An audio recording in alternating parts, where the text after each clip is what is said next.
So what we'll do is I'm going to lead us all through kind of a group act matrix, and then we'll also do sort of like a group choice point. And of course, if you know anything about me, I'm all about the act matrix. So I'm much more familiar with the act matrix than I am with the choice point. I have much more experience setting up the matrix than I have experience with setting up the choice point.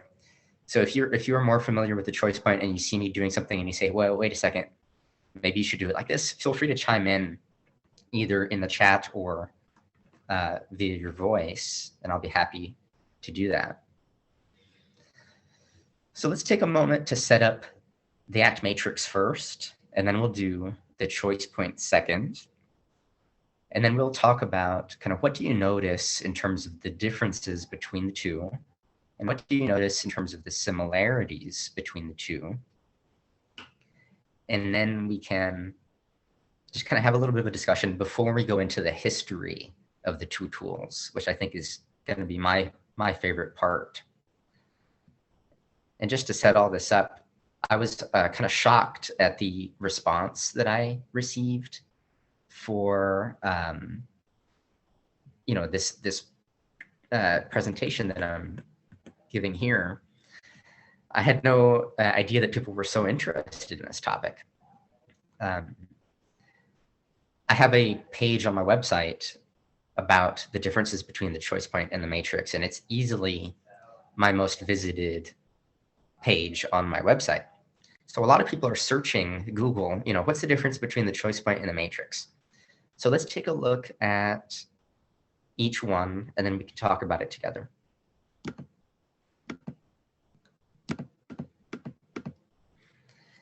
And if you would like to follow along at home, you're welcome to. You can do it on a piece of paper if you have a sheet of paper. I'm doing mine on the screen here.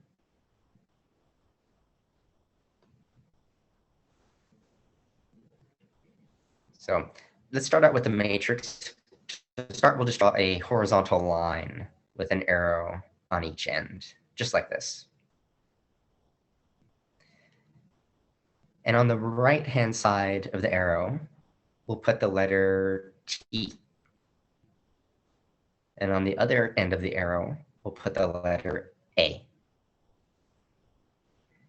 The letter T will stand for the word toward, like moving toward something. And the letter A will stand for the word away, like moving away from something.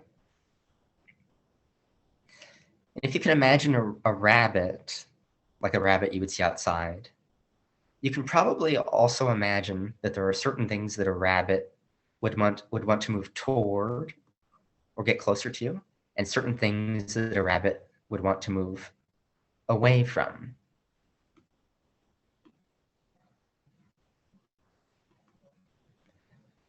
If you hear any noises in the background, like a crashing noise, that's going to be my rabbit. I actually have a pet rabbit who may cause some havoc during this presentation.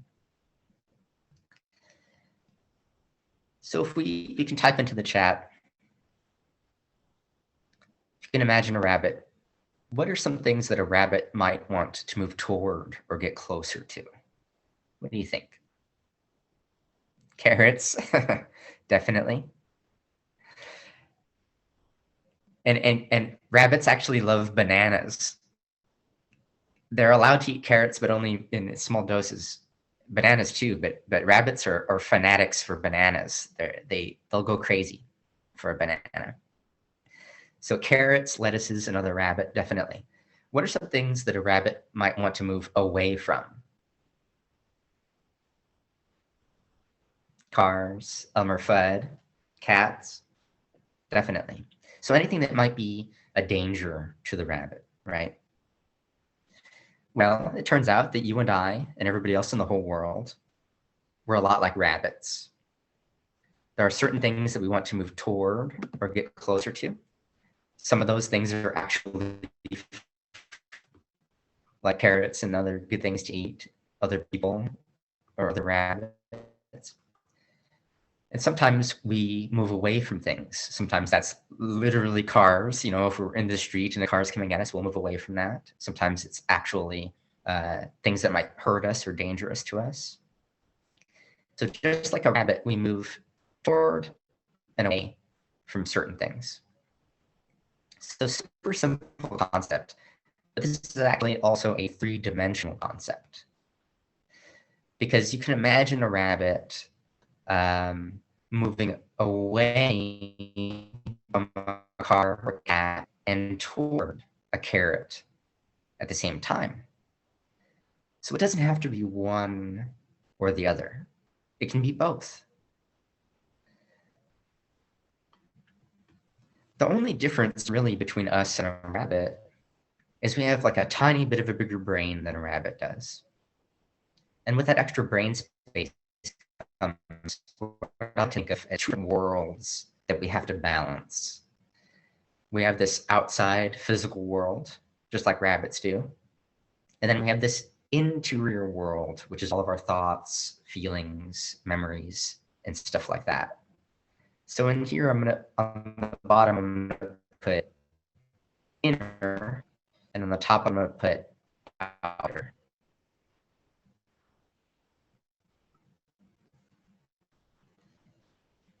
So for example, if there was a rabbit here right next to you, you could show a picture of a carrot to a rabbit, and it may not care about that at all. You know, it's not real to it.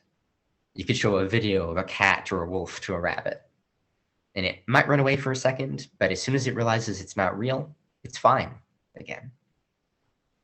But you and I, because we're human beings, we can see a picture, or we can get a text message, or something can happen to us, and we can kind of get hung up on it all day long. Or 2 weeks later, we can still be thinking about that thing that happened to us. Or 20 years later, we can still be thinking about that experience that we had, and it can still be affecting or influencing our lives. So that's kind of the main difference between us and a rabbit. We have this inside world and we have this outside world, and they reciprocate with one another, like they influence one another. Stuff we feel on the inside shows up, and then we end up doing things on the outside. The stuff we do on the outside influences how we feel on the inside, and back and forth, back and forth. So now we have these 4 boxes. For each box, I have one question that I'm going to ask y'all. And y'all can type in the chat. We're going to start. We're going to start in the bottom right-hand quadrant. For this quadrant, the question is, who and what are important to you? Who and what are important to you?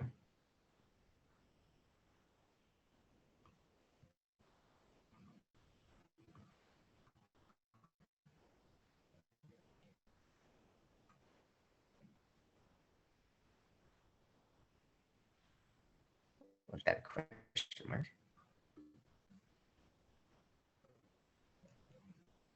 So go ahead and type into the chat who and what are important to you. My children, work, and family. Of course, those are great ones. Parents.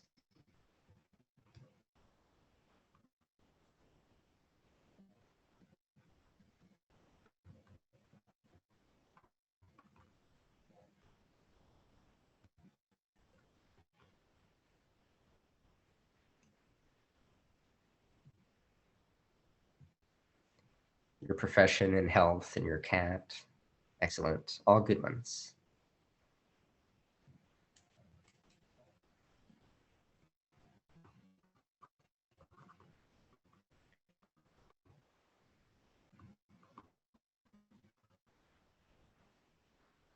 Excellent. Wonderful list. And I'm imagining that not only are these things physically important to you, but it's your relationship to these things important to you. Like how you are with your children, how you are at work, how you are with your family, your parents, the relationship you have with yourself and your health, and the relationship you have with your pets, like your cat. And so we might stay here a moment. We could kind of flesh that out a little bit more with the client if we're doing this with the client. Now, why don't you take this and we're gonna go over here to the next box, the bottom left-hand side.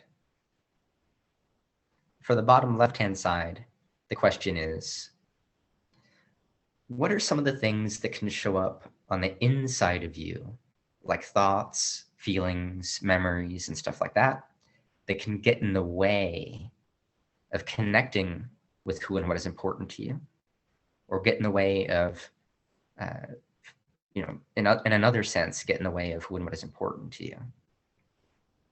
So what shows up that can get in the way?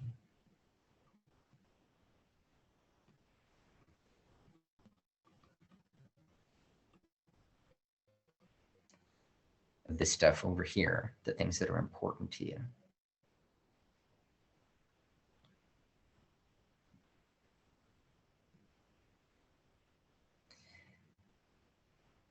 So Moran, we're saying this thought shows up, I'm not good enough.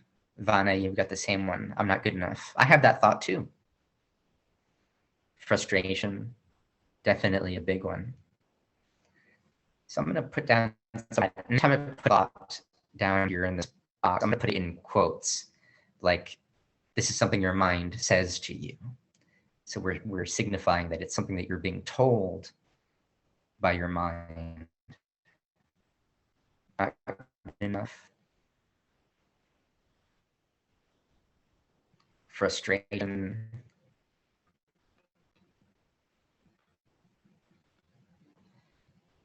What are some other things that can show up to get in the way? I don't belong. Does it even matter? This should be different. Anxiety. Excellent. So let me put some of those in there.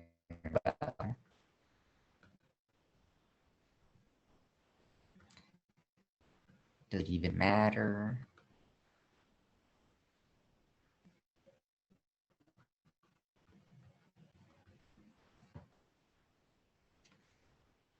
Wonderful. So all kinds of things can show up on the inside of us that can get in the way of who and what is important, or get in the way of connecting to who and what is important.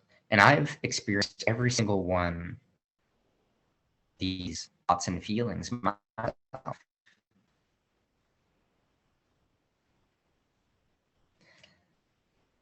So these two boxes are connected. So we're gonna kind of come up to the top left-hand side, because the question for the top left side is, when you are really wrapped up in these down, or when you're really, or the infants, this shows up, what do you tend to do on the outside in terms of your actions? So what do you tend to do on the outside when you're really wrapped up or hooked or under the influence of all that stuff that shows up on the inside, like those thoughts and feelings?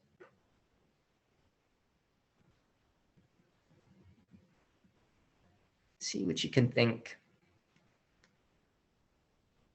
Definitely.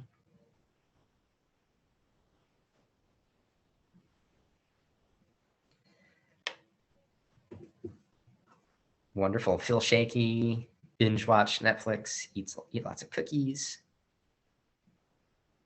Definitely. So look at shaky, binge watch TV. That may be a distraction from life.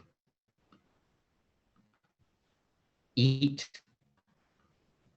and preferably eat junk food, right? Sugary food, because it tastes the best. And avoid having conversations with other people, over prepare, overcompensate. Definitely. So y'all are reading my mind because I've done all these things myself too.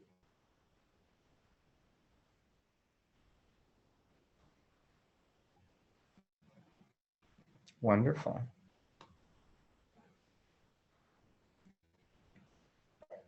And let's come down back here again. Let's say after you do those things up at the top, or after you catch yourself doing those things, what kinds of thoughts or feelings show up on the inside for you after you do those things up at the top?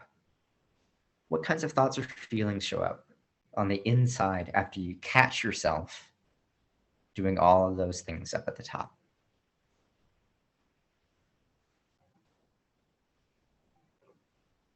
Fear.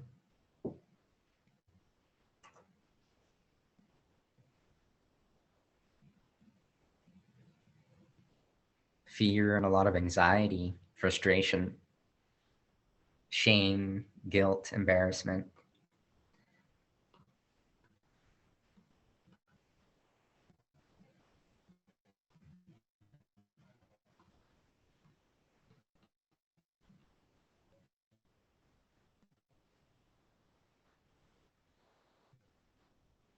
So we can see that once we catch ourselves doing those things at the top, a whole other set of feelings show up on the inside of us. Sometimes these feelings that show up on the inside afterwards are even worse than the original ones, right? We're a little frustrated at first, a little stressed out. We end up eating a bunch of junk food, and then we start to feel ashamed of ourselves afterwards. And when you feel that shame, that guilt, that embarrassment, that fear, when that shows up on the inside for you, or wrap it, what you can do on the outside in terms of actions. So what do you do on the outside when you're under the influence of all of that fear and shame and guilt and embarrassment? What have you noticed yourself doing?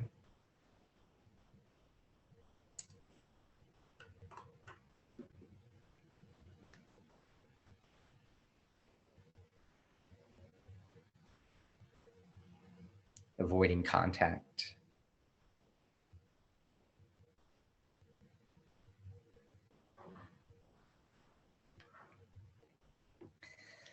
When we avoid contact, I assume from the people that we care about.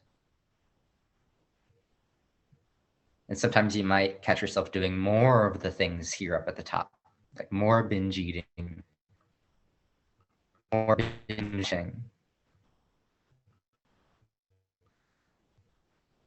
more overration, more of this or that.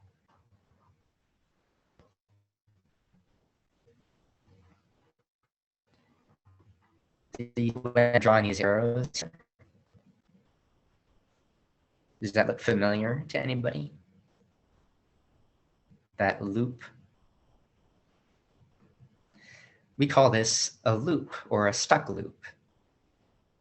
And it's actually the most human thing that could ever happen to us. Stuff shows up on the inside, and we try to do certain things on the outside in response to that stuff that shows up on the inside. The things that we do on the outside end up like producing new experiences for us that show up on the inside, and then we get caught in that loop. Rabbits don't get caught in loops like that. This is only because we are human beings. So congratulations. Congratulations, you're a human being, not a rabbit. So we'll talk a little bit more about kind of the stuck loops and what they mean later. Why don't we round out our matrix, because we have one more box that we haven't put anything in yet. Let's round that out, and then we'll kind of come back to it. The last box over here in the top right-hand quadrant, the question for this box is, what are some of the things that you could do or could be seen to do that would move you toward what mattered to you.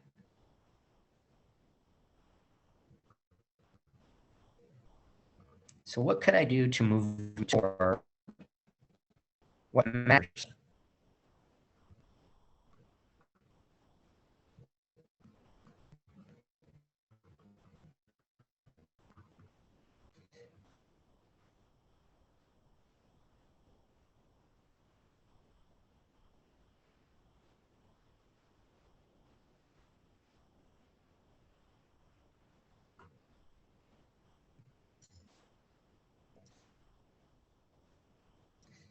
Try out new things, ask for feedback, listen to others.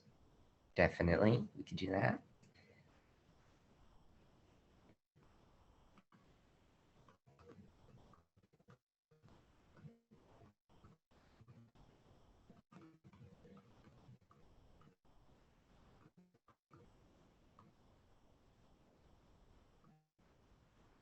Oops. So these words, ask others for feedback.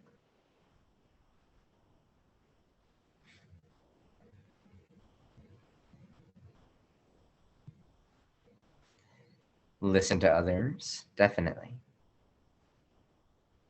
Okay. So let me erase this one. And if you did those things, you might notice that certain things would show up on the inside for you. As a result, here, and it might create this other kind of loop.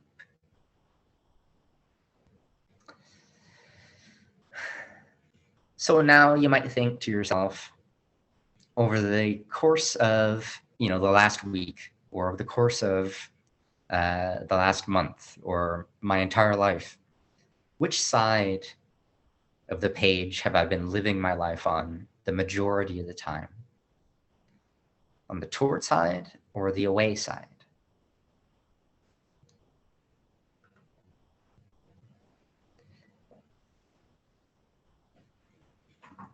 The away side for sure, Vane says.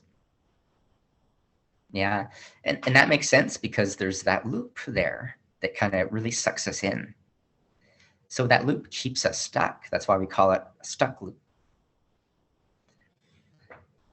So let's say that you and I could meet here, to do some work with one another. I'm pretending you're a client right now and I'm the therapist. Let's say that you and I could meet in this room, maybe once a week for an hour just to talk about stuff.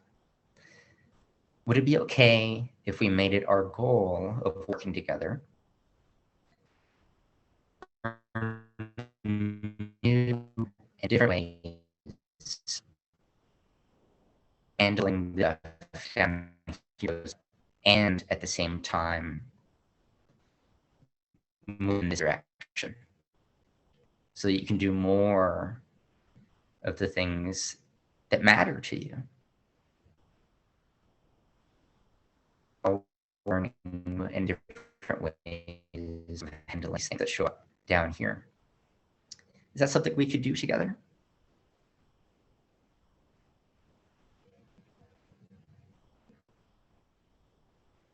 Okay. Well, I think we can do that too.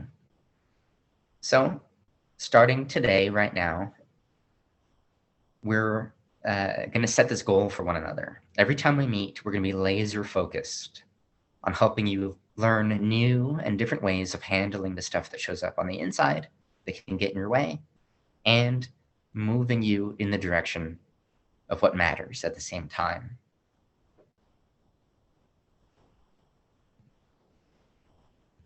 Let's do one more thing with the matrix before we wrap up with it. If you've got space on your page, what I'd like you to do is draw a circle right in the center so that it connects all four boxes. And I'm going to ask you a couple of questions, and then we're going to write something in the circle at the end. So you can answer in the chat. in the beginning here. First question is, for you in your life, who's the person that chooses who will work with you? Who gets to decide that?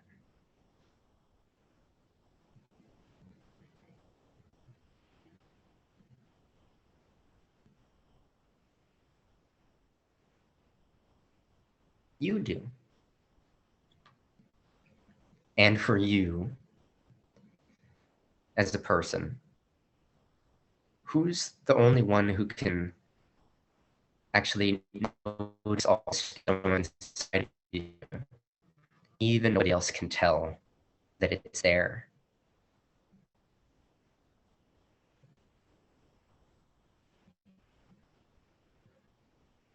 You. And luckily for you as a person, who's the only person or who's the only one that can control your hands and your feet and your voice and your time and your energy? Who's the only person that can control all of those things? You. See, there's a me in the center of your life. I didn't write me in the center really big there. Only you get to decide who and what is important to you. And only you can actually experience all those thoughts and feelings, in real time. Only you can notice all that stuff showing up inside of you, even when everyone else around you might think that things are okay. And luckily, only you get to decide how you use your hands and your feet and your voice and your time. So a lot of our work is going to be helping you get back to that ability to choose who and what is important to you and what you would like to do out here in your life, but also in here in response to all that stuff that shows up on the inside of you. Because when we get caught up in one of these stuck loops, our life tends to kind of shrink down around us. It gets smaller and smaller. And we lose sight of the things we can control and the things we can't control. We end up feeling like we have no control at all. So part of our work together is going to be helping you tap back into that center point so that you can do what matters to you. Okay. So let's say that that's the matrix, right? Let's say that that's the matrix, and that's kind of an easy, quick version of how I might set that up with a client. Is that familiar to the kind of work that y'all have been doing with clients when you use the matrix? Yeah, okay, good. So we're pretty familiar, right? So just notice how that felt to do as the client. Notice how the kind of structure, the process involved of setting up the matrix itself, the different ways that you do it. Everybody does the matrix a little bit differently. That's how I tend to do it, in that order of operations. So now, why don't we try to do a choice point together, and then we can kind of compare the feel of the two, and maybe some of the structure as well, some of the finer points or details. Yeah. Michelle, yes, me noticing. I tend to just put me in the middle. I know a lot of people put me noticing or me choosing. I like that me to be real big in that center circle. So I don't put anything else. It's just big old me in the center circle. Excellent. All right, so let me pull up a fresh screen so we can start writing choice point.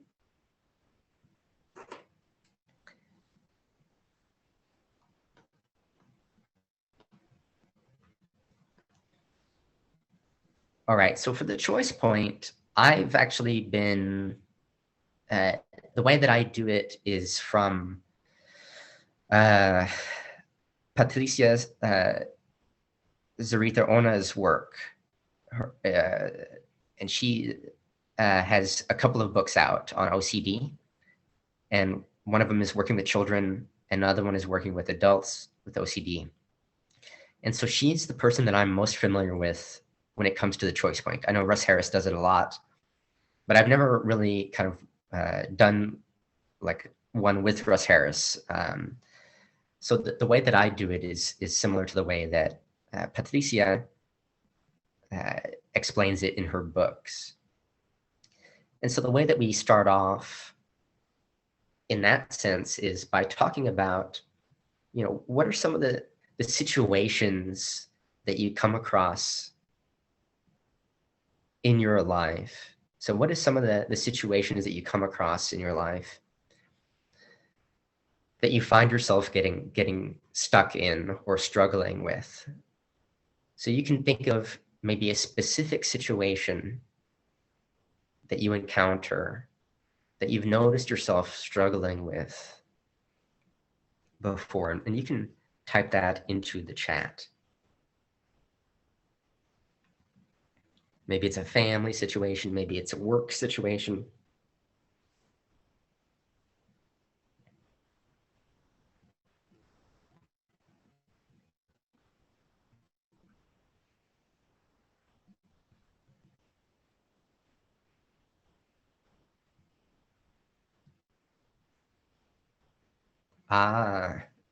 Yes, Moren. Should I stay or should I leave this relationship? That's a big one. That's a doozy. Why don't we try that one? Let's put that one in. So I'm gonna write that sort of right here in the bottom. Should I stay or should I leave this relationship?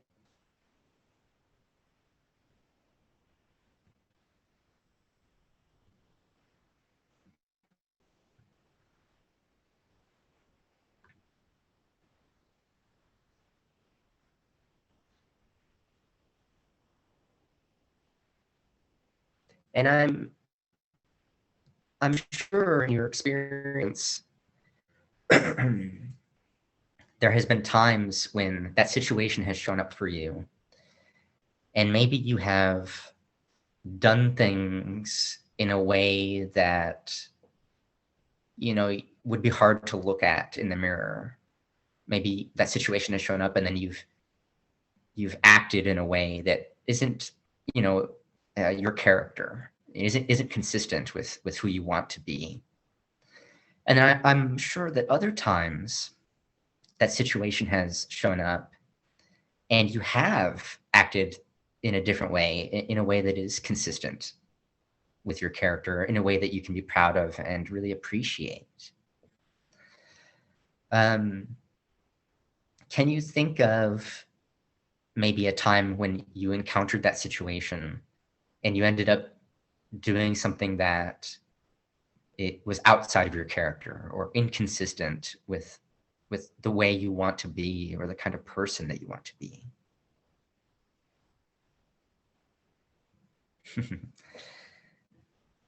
So if you can type in that chat, what is something that you've done that has been kind of outside of your character? Okay. So listing all the negative stuff about the person, right? I'm just going to go and I'm just going to boom, boom, boom, boom, boom. All the things that are negative, all the things that are wrong, all the things that I don't like or that I end up hating about the person in that moment. List all negative things. Yeah. So I ended up listing all this negative stuff. And let's say, for sake of argument, Maren, that when you're in that mode of like listing all these negative things about this person, that maybe there are a lot of kind of thoughts and feelings that have shown up on the inside of you that are guiding you, in that direction. They're kind of, maybe they've got you hooked and they're sinking their teeth into you, and they're almost causing you to to go into that negative mode, that negative state of mind. Can you think of some of those thoughts and feelings that have shown up in that situation that have kind of led you towards that path that is inconsistent with who you want to be? What are some thoughts and feelings that are showing up in that moment?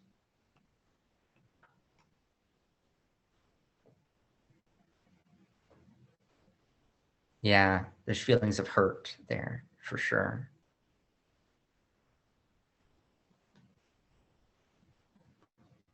What kind of thoughts are there that come along with that hurt?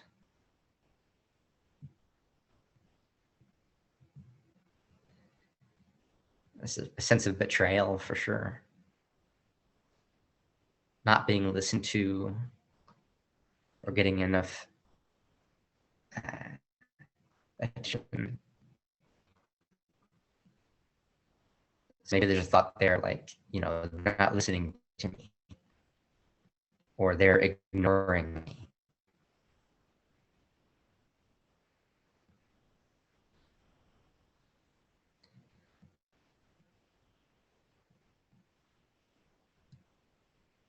Let's see. Not getting enough appreciation for sure.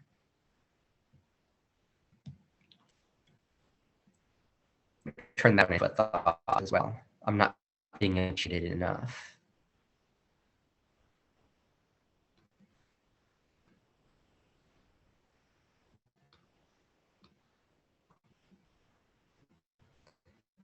In other words, deserve a certain level of appreciation. I mean, look at me, right? I'm great.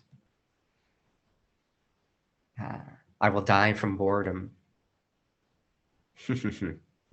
Excellent. Yeah.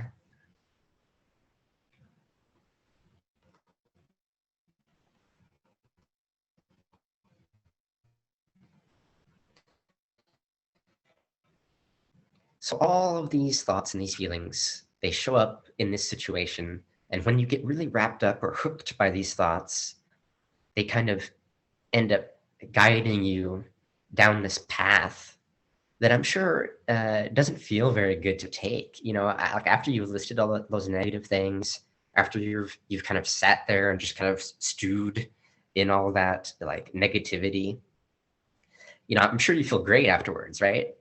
No, you probably feel much worse. You probably feel like, you've oh, here we go. Miranda, you're saying, when I do that, I effectively become a person that I would not want to be with. So you become the thing, right? That you don't want to be with. And then maybe somebody who's with you has that same question. Should I stay or should I go? Definitely. Okay. So perhaps we can call that direction that we're drawing here when you get hooked.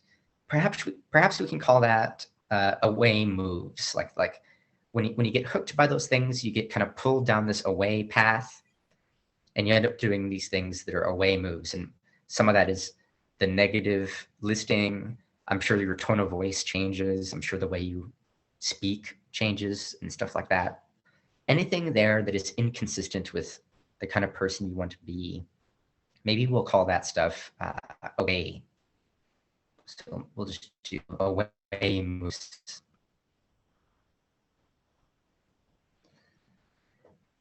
And this happens when you get hooked.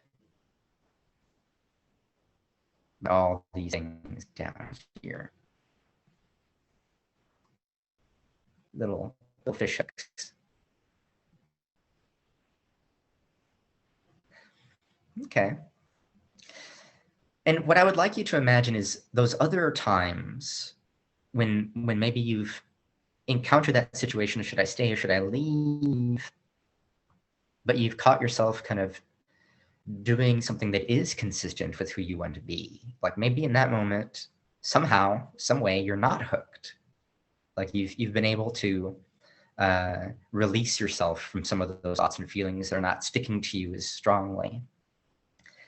And in that moment, perhaps you say that we are unhooked or free do something different. What would that look like if you were kind of free from those hooks to do something differently and really behave in the way that the person you would like to be could behave? What will we see you doing?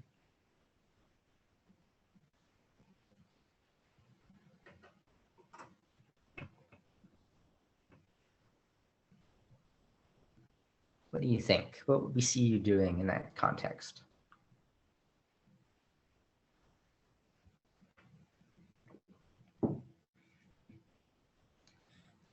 Expressing gratitude or expressing what you need so that the person would either want to give it to you or they know what's happening, right? Because they can't read your mind in the first place.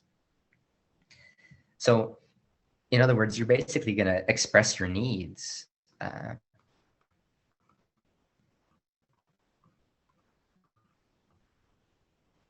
then communicate in a way, a more effective way of communication. Okay. And what's important to you about expressing your needs in that way and communicating in a way that is effective and loving, even in a moment in which you're not sure if you are in love or you're not in love, but I think maybe people are worth communicating with in a loving way or in a kind way or a compassionate way? What is it that's important to you? What is it that you really care about in being able to do that?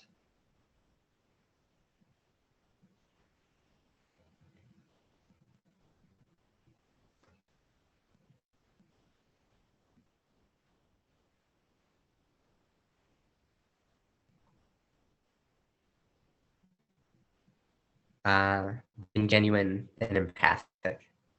Yeah, those are things that you definitely care about to yourself and the other person. So being genuine and empathic. Might call being genuine and being empathic something's value. You know, you value being a genuine person, responding to people genuinely. You value being an empathic person, responding empathetically to others, even in moments when you're not sure, uh, if you want to be with that person or not.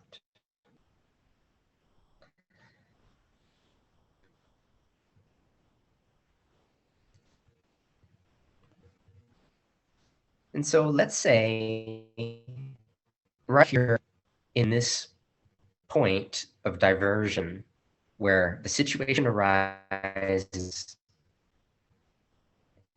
road and a road works, and you basically take paths. One path, you end up on this side here where you away moves that are counter to the kind of person that you want to be. And the other path, you choose to take to give that genuine and empathic communication of your needs to the person that you're with. If you could maybe notice that diversion, if you're walking through and the road starts to fork, and you could kind of stop right there where the road starts to fork, and you could make a choice based on what you value, not just like what your mind is saying, hey, you got to go this way, you got to go this way, you got to go this way. If you could notice that point, and that's a point at which you could choose which path you take, totally up to you. Is that something you would like to be able to do more of? Yeah. So why don't we call that point there something, we'll just call it like the choice point, right? So this is a point at which you can choose which path to take. You could choose which path to take, and it'd be totally to you, not on what other people say, not what people expect of you, but totally based on your own values. And if our work together could be focused on a couple of things, maybe helping you notice when you're getting hooked and learning new and different ways of handling these thoughts and feelings and getting hooked from these hooks. And the way we would do that is by learning new skills that can help you get unhooked.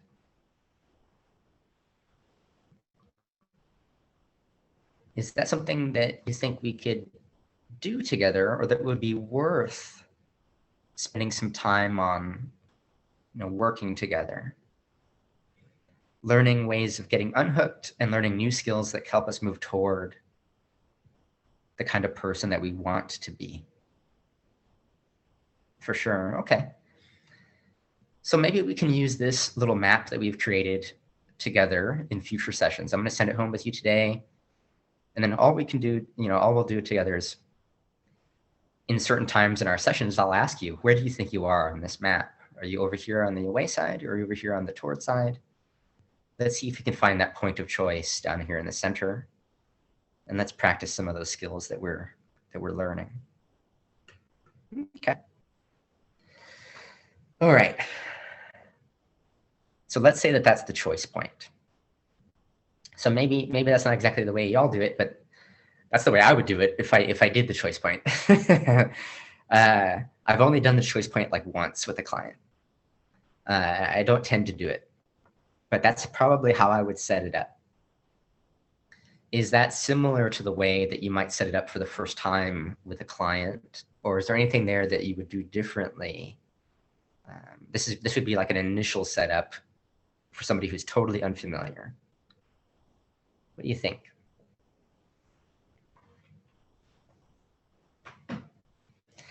And actually, for now, we can use our voices. You don't have to use the chat. If you'd like to speak, please do so, because the next portion of this demonstration is going to be noticing the differences between the two tools, the similarities between the two tools, and then just talking a little bit more.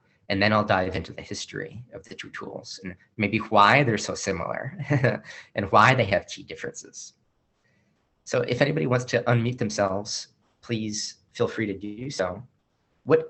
I'm actually just curious, before we talk about differences and similarities, just what did you notice in terms of the two tools? What did you notice and how it felt to kind of go through it, or the experience of being led through these two different tools? Well, you can hear me? Yes. Yes. I think, well, the main difference for me is this me you put in the matrix was very essential. It's essential for me because it's like put you in a different position, in different perspective, I would say like that. And I don't find it so clear here in the choice point. I don't know, maybe I'm wrong, but it's like there is more in the matrix, it's like more pretty clear. So I would say that this is something I like and I prefer to work from that. And also the choice point really like focus in one behavior, like, okay, what's the situation? And from that they start to, to try to explore what's the problem, what's the thoughts, and so in the matrix, it looks like a little bit general, like, okay, what's your values? What the things, everything, what's going on in different situations, different problems. And yeah, maybe the work is after do the matrix, take this specific the behavior that is more difficult, and but here it's like go straight away to the main behavior, right, in the choice point. Go straight away. Yeah, so this is the difference. I could just like, I agree. I think the matrix, at least the initial setup of the matrix, is more zoomed out, right? It's kind of this overarching perspective of a person's life, the patterns of behavior. And then the choice point is really designed for like specific instances of work, which you can then generalize out across, and you can create a pattern, or you can identify a pattern of behavior after multiple of these choice points. I think, Maureen, you're saying I noticed more of a picture of difference in paths more in the second one. And I think it is set up that way intentionally to like, you know, it's a very visual tool. Like you're walking down a path and then there's two, like we've all been in that situation. Which one do I take? Whereas the matrix, again, it's more of a top down, like you're looking at a map, holding a, you know, an actual physical map in front of you versus walking the path itself, which is the choice point. I suppose the biggest difference between the two is that in the choice point, away moves and toward moves are specific behaviors toward your values or inconsistent with your values. In the matrix, toward moves and away moves are toward what matters to you and away from that uncomfortable inner stuff that shows up. So in the matrix, it is possible to have away moves that are still consistent with your values. In other words, if you're, you know, something dangerous is chasing you and you're trying to run away or get away from that experience, you can still do that in a way that is consistent with your values, or you can do that in a way that is inconsistent with your values, right? So an example of this might be, you know, somebody, I'm in the United States. I'm in the United States, and before the coronavirus, when everything was shut down, we used to have a lot of shootings, mass shootings, right? School shootings and things like that. So you can imagine a situation where you're in a building full of people and somebody comes in with a gun and they start shooting people. And I'm trying to get away, and I might grab the nearest old lady that I see and I put the old lady in front of me and I'm trying to run away, and I'm, you know, shielding myself with other people or other kids, right? I'm trying to get away from that, but perhaps in a way that is inconsistent with my values. Or you can imagine I'm in a building, somebody comes in with a gun, they start shooting, and I dive on top of another person, maybe a child or another old lady or something, to shield them with my body, right? I'm trying to get away, let's get down on the floor. I'm still trying to get away from the danger, but I'm doing it in a much different way. So part of the matrix work is helping people identify how their away moves are actually working for them in the service of their values, and identifying more workable away moves. And then how are their toward moves working for them, and identifying more workable toward moves. Because the toward moves we do are not always the most efficient moves that we can make. And there's many different examples of that. What else do y'all notice between the similarities or differences between the two tools?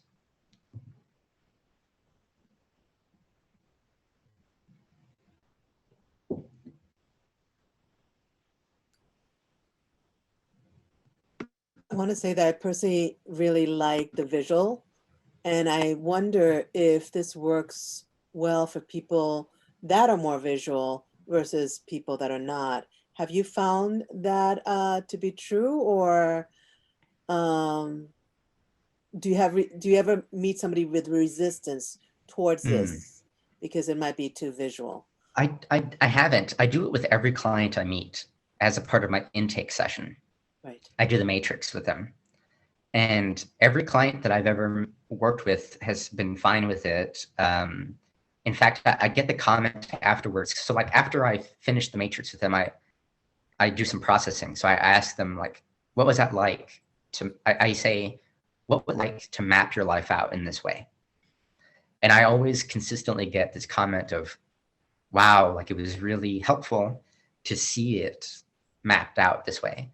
The thing that helps people the most, in my experience, is the loops of the stuck loop. So I'll draw it here. This, you're drawing a loop and you're going forth. This is usually the part that clients indicate is their favorite part of really seeing that cycle of their behavior pattern that they're in. And they often say like, wow, I didn't notice that, or like, you're totally right. Like it's just like that. I'm totally stuck. It makes a lot of sense for them, helps them notice it compassionately. You know, this is not something you need to be mad at yourself about. It's like a human thing that everybody experiences. And you're a human being like everyone else, and you're stuck. With that in mind, the choice point doesn't seem to have a place for this to show the loop. It has more of a hook, you know, getting Yes. hooked. So any thoughts about the choice point helping with showing the loop versus the hook? I like the hook part, honestly, but you know. The hook part is nice, huh? Yeah. The choice point doesn't have that loop nature. What you would have to do is you would build it over time. Right. So you would say something like, you know, you would look at different situations, do multiple choice points, and then you would say, notice the pattern here. Right? Now, here's the thing.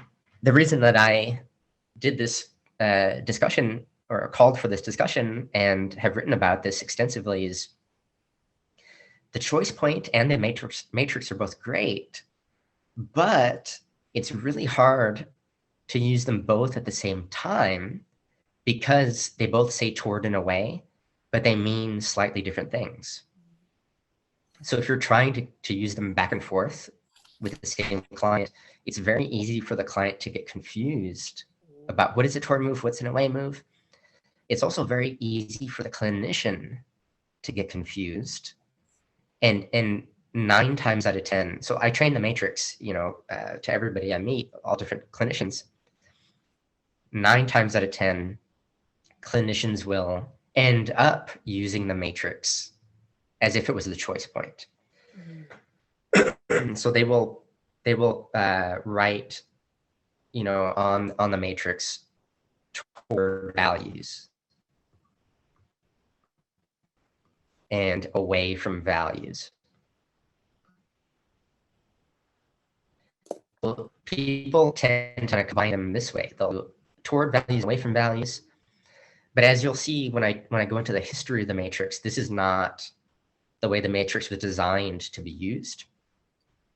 And there's a lot of discourse and discord about doing things this way versus doing it in terms of away from experience, away from the experiencer having down here. In other words, the matrix was always designed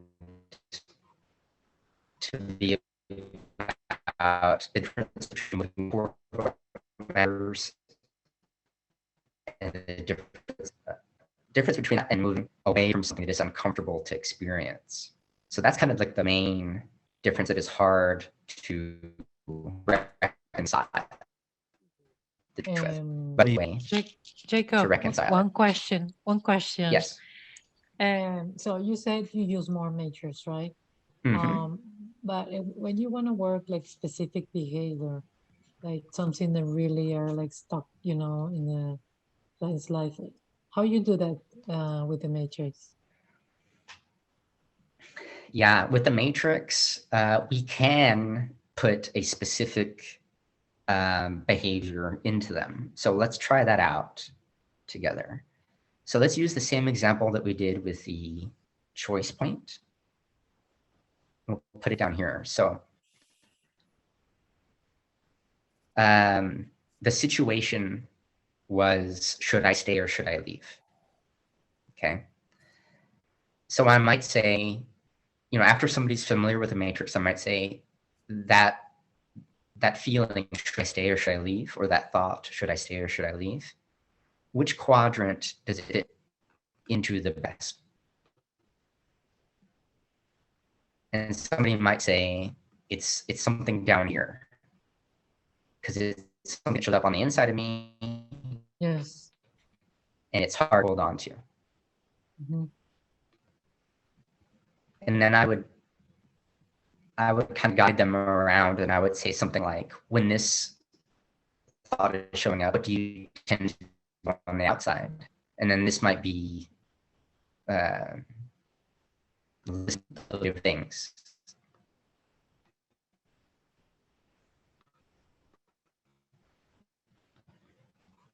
And I would say, what else is showing up on the inside for you after you do that? Well, I get more hurt, betrayed, and all those things. And I would say something like, well, what is important to you about, this idea that like you're in a relationship, you're a human being, you have this thought that shows up. Who and what's important in this situation? And my partner might show up. My partner, the person that I'm with is somebody who's important to me. Tell more about what's important. I would keep digging. What else is important to you? Well, I want genuine. I don't want to just rag on him. I don't want to just be negative all the time. I want to be genuine, and I want to get because I want to be empathic. And I would say something like,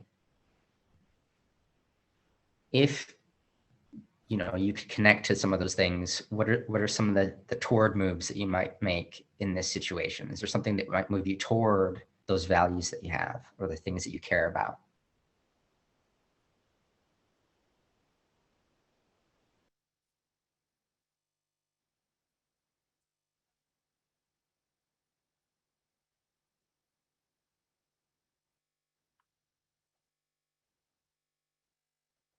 You wait for a good time when I'm not like negative mode. I could wait afterwards when I'm more clear-headed, and I could tell them how I feel. And we practice this behavior experimenting here. Something that I would like to do too with a client like this would be, once we identify this loop,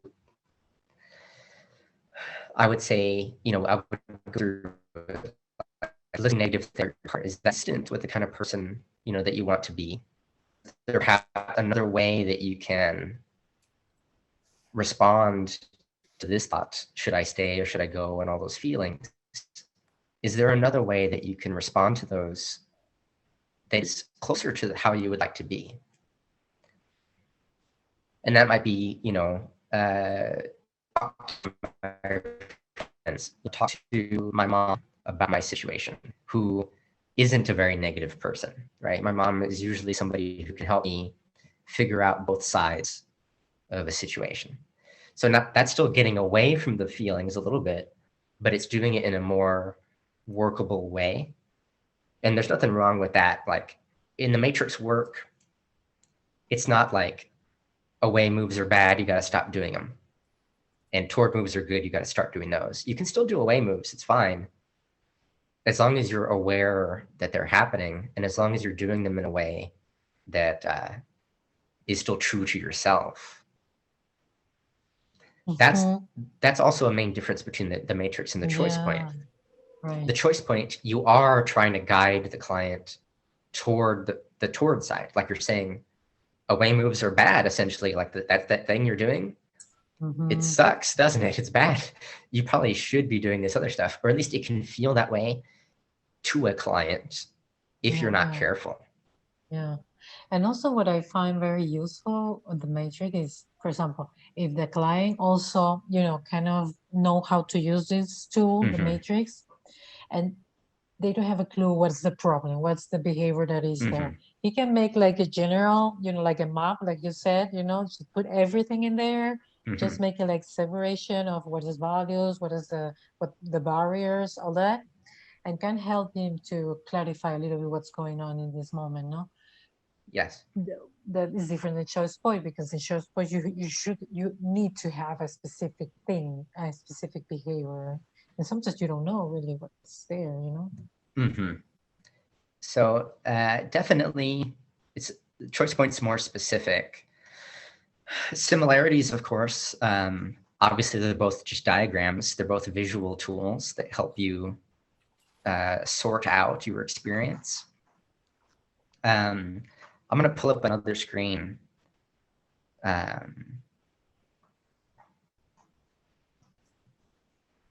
So yeah, Maureen, you're saying sometimes away from something that hurts, expressed with compassion is congruent with value direction. That's exactly correct, right?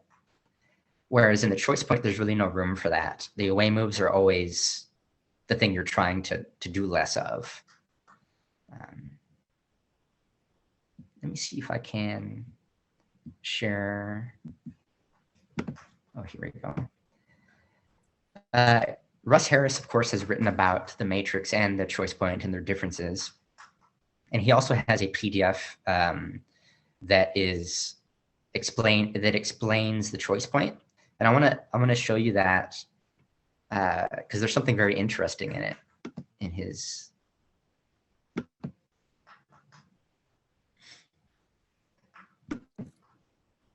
Let me pull up the right tab first.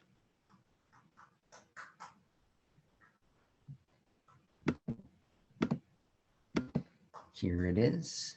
Okay.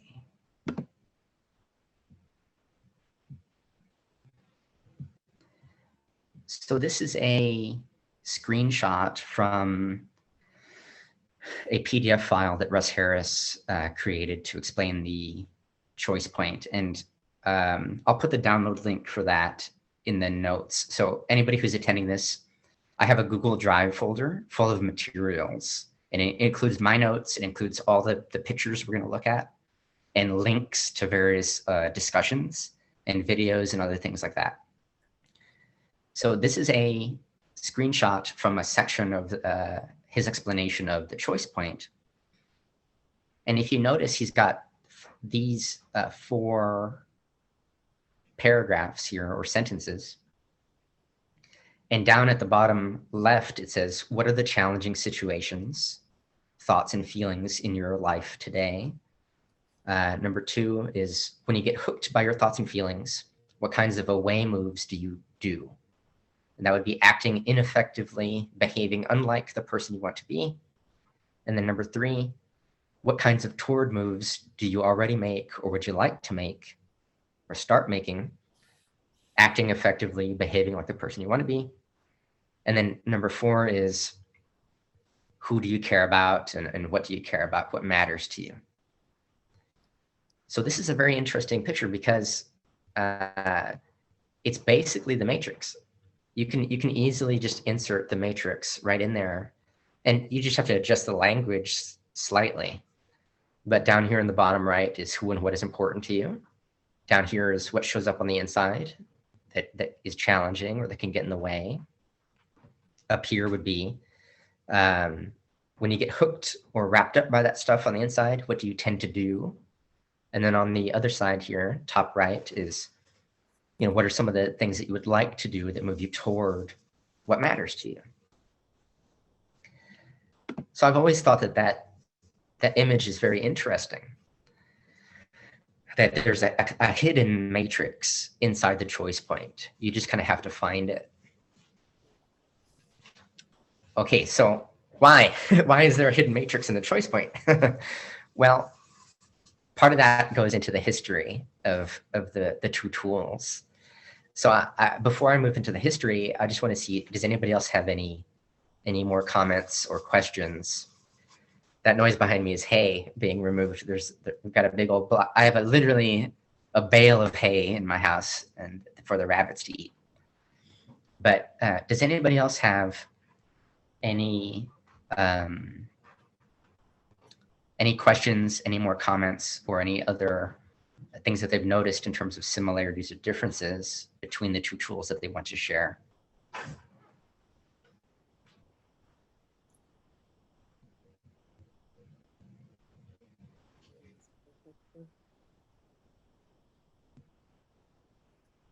Okay. Well, I'm going to switch over to the PowerPoint. We're going to talk about the history of the 2 tools and why they are so similar, perhaps why they're always so different. Moren, you are correct. So Moren is saying, am I right in thinking that you usually start with the number 4? That's on that diagram that we're looking at. I usually do start, in the matrix, it's like number 1. I usually do start in the bottom right-hand quadrant. Not everybody does, but that's how it's traditionally done. And that is where I start. You can start anywhere though. Sometimes with children, it is easier to start with the behavior that's showing up. And then you go down and what thoughts and feelings are on the inside for you when that behavior is going on. And then you go into the other side. So let's see.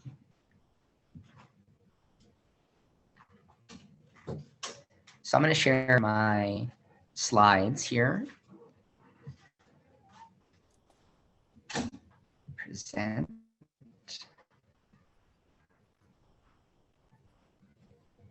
Excellent. So let me see if I can. Oops. I'm not able to see the chat while I'm presenting these slides. So if you have a comment, just unmute yourself and you can speak up, and I will answer your question. Okay. So let's talk about the story of the Matrix, because the Matrix actually has existed long before the choice point ever existed. I get emails all the time from people asking me, what are your thoughts on the choice point? How come you don't use the choice point? What made you choose the matrix versus the choice point? And the answer is just really simple. The matrix came before the choice point, and I learned it before the choice point. And it's what I know best, and it's what I'm most familiar with. And I have been citing 2009 as the date that the matrix was invented, but it's actually much earlier than that, because for this presentation, I did a lot of digging. I put on my detective hat, and I started doing a deep dive into the matrix and its origins. So let's talk a little bit about that. I want you to imagine it's in the early 2000s, and a group of psychologists, Kevin Polk, Gerald Hambright, and John Agee, are working in Maine in the United States at the Veterans Affairs Clinic. The Veterans Affairs Clinic is for military members to receive mental health and other healthcare services. And so Kevin and Gerald and John are running ACT groups. So they discover ACT in the early 2000s, and they start to apply ACT in their treatment groups for the military members. And they also start training ACT to other people, like other clinicians. And they were doing a 4-week-long group. But what they discovered was 4 weeks was way too long, because the military people they get shuffled around and they get moved to different bases, or they go out on deployment. And so 4 weeks was way too long to run an ACT psychoeducational group. So they needed a way to shorten it down. So they ended up reworking the group so that it was only 1 week long. In 2007, Kelly Wilson, for many years, used to run a ACT seminar for his graduate students in the early days of ACT, and they would meet at his house in Mississippi.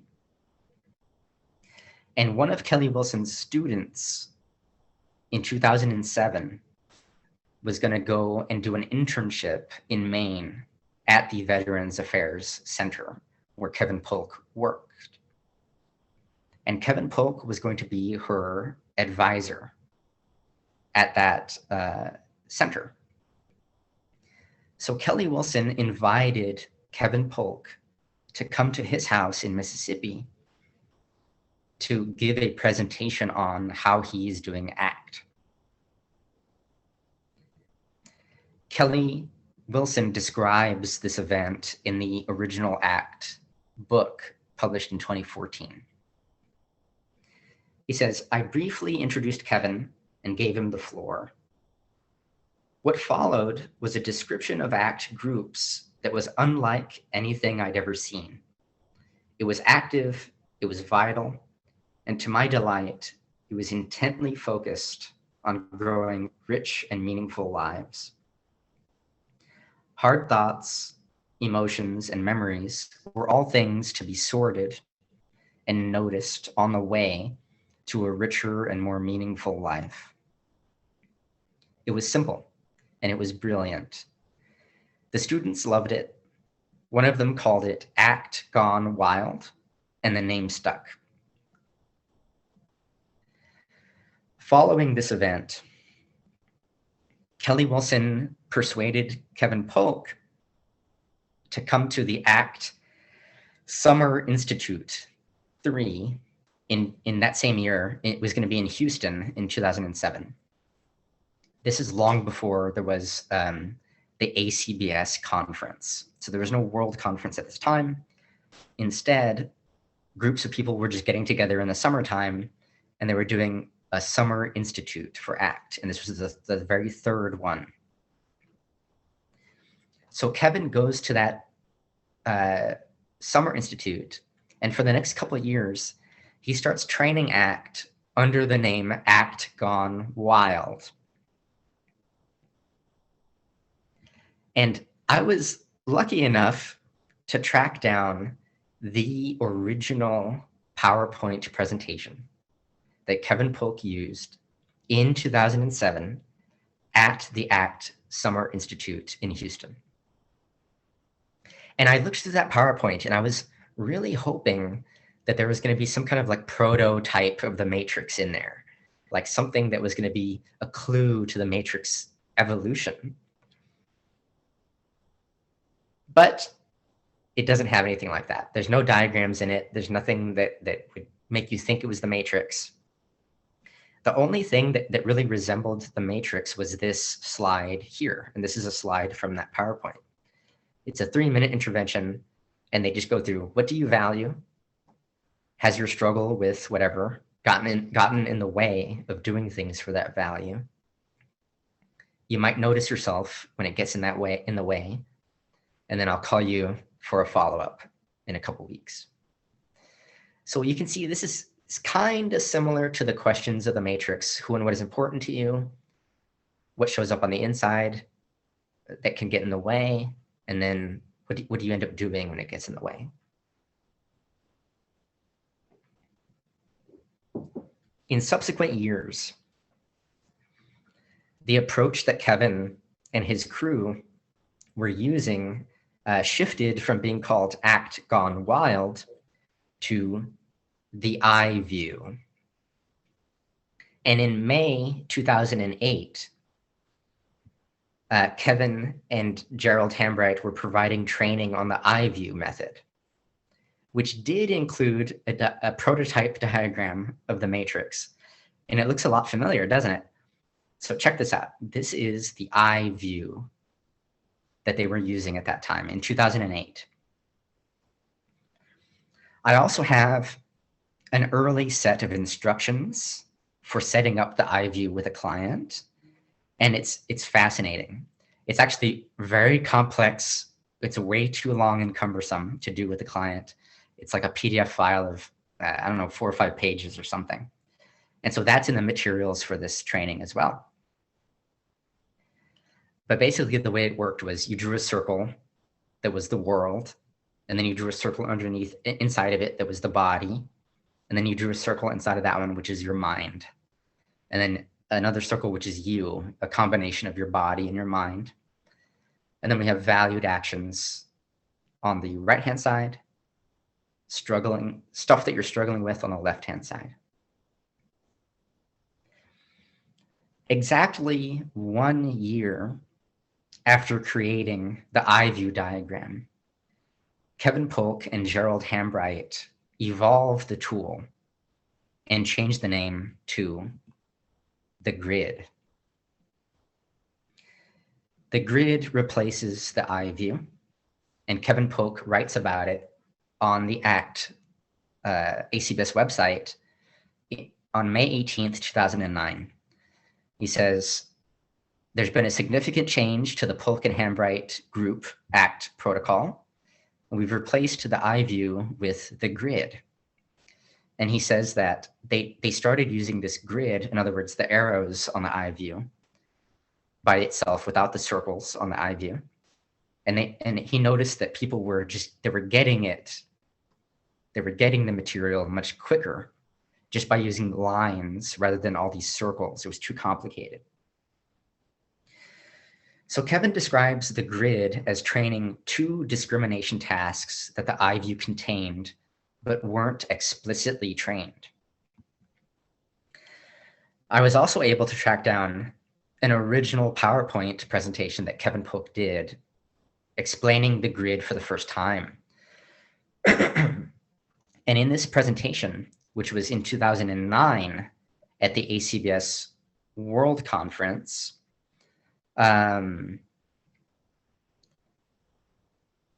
they still called it on the PowerPoint the eye view, but verbally they were like, we changed the name, it's the grid.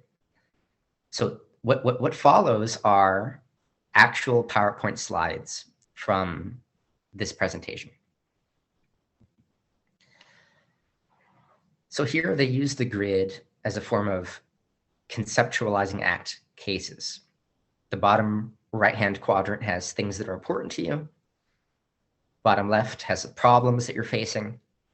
Top left has stuff you've tried to fix the problems. And then top right has things you've done for your values or things that you would like to do. The vertical line is behaviors and mental experiencing.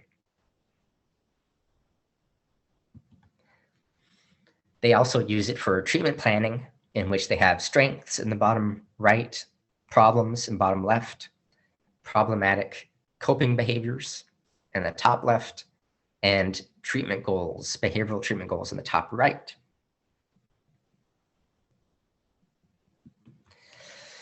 And then they have a prototype of these 4 questions. They start with, are you interested in a valued, vital life in the top right? Do you have suffering in the bottom left? Do you struggle with suffering in the top left? Are you interested in less struggling with suffering and more valued living on the bottom right?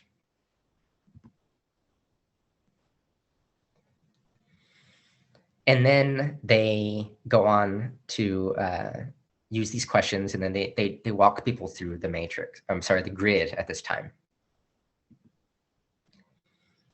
So this is the grid. You can see explicitly that the lower right-hand quadrant is listed as values. The lower left is suffering, or the things that you're suffering with. Top left is solutions. Top right is valued actions. The horizontal line is values and suffering. Vertical line is 5 senses experiencing and mental experiencing, just the way it is in the matrix. So it's clear in this model that the goal of therapy is to help clients let go of those unworkable behaviors and to do more of the values guided behaviors. 1 year later, in 2010, of June 2010, Kevin Polk and Gerald Hambright give a presentation on the ACT matrix. And I have it here as circa 2009 because they developed it and changed the name in 2009. In 2010, they unveil it at the conference. This is the ACBS World Conference number 8. Of course, 1 year before that, it was conference number 3. They like retroactively added in all those summer institutes. So they went from WorldCon number 3 to WorldCon number 8. And so the grid becomes the matrix around 2009. The rest, of course, is history. In 2014, the first book on the ACT matrix is released, which is an edited volume of ways the matrix has been used with various populations. And then a couple years later, in 2016, the Essential Guide to the ACT Matrix is released. So in order to understand the history of the choice point, we really have to stay with the ACT matrix a little bit longer, because the choice point was developed in May of 2013. This picture is blurry, and I apologize, but it's included in the file and it's clear in the file. But Joseph Cherokee writes on the ACT ACBS listserv, introducing the choice point model, a simple way to support your intervention work. So he says that he developed this tool with Ann Bailey and Russ Harris, and they call it the choice point. He states they've been working on it for the past 6 months, and this was published in November 20th, 2013. So that would make the birth of the choice point May 2013. And they used the choice point in their book, The Weight Escape, by Joseph Cherokee, Ann Bailey, and Russ Harris. So in this post, Joseph describes the choice point, and he mentions the differences between it and the ACT matrix. He also goes on to state that in his mind, the choice point addresses 3 concerns regarding the practice of ACT itself. The first concern that he has is that we're too reliant on experiential avoidance as the cause of suffering. The second point that he makes is that we rely too much on mindfulness skills and that they're perhaps not as effective as we would like them to be. And then the third point that he makes is that we discount challenging thoughts and thought restructuring. And he says we think of it as always bad, but perhaps it's not as bad as we make it out to be. So this post here, 2013, November 20th, at 1:49 p.m. is the debut of the choice point. 1 year later, in March 2014, March 23rd, 2014, Russ Harris posts to the ACT listserv about the ACT matrix. And he says that he's just been at a workshop conducted by Rachel Collis. And Rachel Collis presented the ACT matrix, and Russ had never seen it before. And he says, I think Rachel's version of the ACT matrix is excellent, and I want to start using it in my workshops as a training tool. However, I don't know what to call it. So let me correct that. Russ Harris had been aware of the ACT matrix before, but he never really liked it. So in this presentation by Rachel Collis, she does the matrix much differently. And he really likes this version of the matrix. And in this version, Rachel Collis labels the horizontal axis of the matrix towards your values and away from your values. Or at least that's what Russ Harris thinks that she's doing. Rachel Collis shares an image of her matrix, and it really doesn't say toward values or away from values. But Russ Harris gets the sense by being in the training that the right-hand side is toward your values and the left-hand side is away from your values. And Russ Harris says, I can see this tool becoming a key component of my training workshops.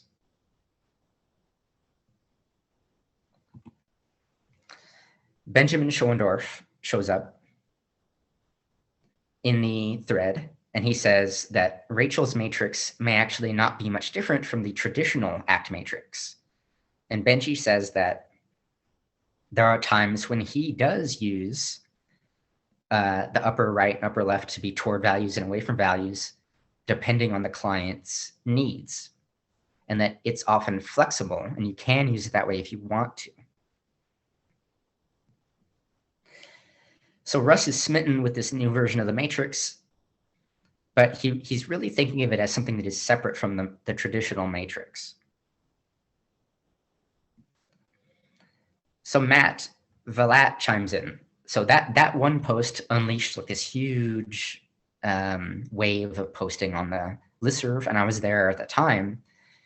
2013, 2014, and everybody has a big fight. So Matt Vallat comes in and he says that he uses the act matrix as a visual metaphor to represent some CBS and RFT concepts, but he worries that Benji Schoendorf is attempting to claim that the matrix is ACT.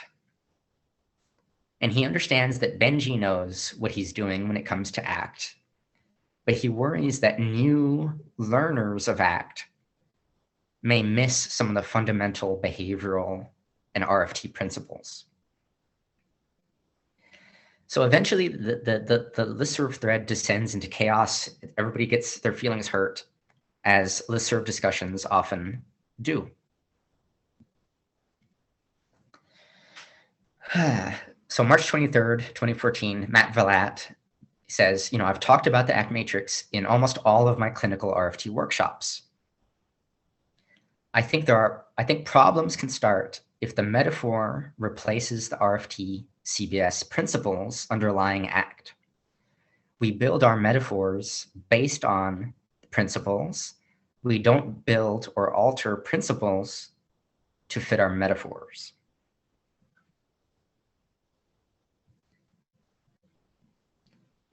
March 23rd, 2014, Russ Harris responds to Benji.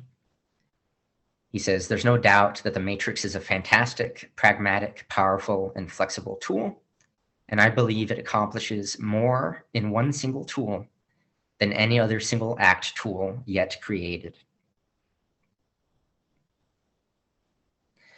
So anyway, this list is very long and hard to follow, but I've included links in the material so you can actually go and read these yourself. April 1st comes around, 2014. Joseph Cherokee posts a new thread in the listserv, and he says, I'm gradually coming to the conclusion that the matrix and the choice point really do focus on different things. The matrix seems to operate much more in the present moment. If the horizontal axis of the matrix is away from values and toward values, then I think the matrix becomes especially compatible with the choice point.